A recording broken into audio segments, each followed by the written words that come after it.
ঢাকা সহ সারা দেশে নিম্নচাপের প্রভাবে আজও থেমে থেমে বৃষ্টি হচ্ছে। আবহাওয়া অধিদপ্তর জানিয়েছে সারা দেশে আরও টানা কয়েকদিন বৃষ্টি অব্যাহত থাকবে।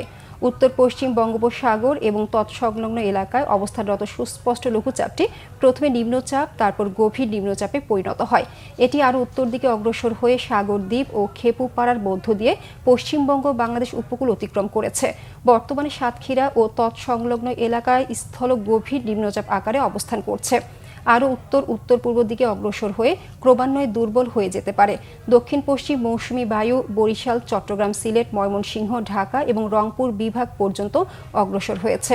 সন্ধ্যা ৬টা থেকে পরবর্তী ২৪ ঘন্টায় হালকা থেকে মাঝারি ধরনের বৃষ্টি অথবা বজ্রসহ বৃষ্টি হতে পারে।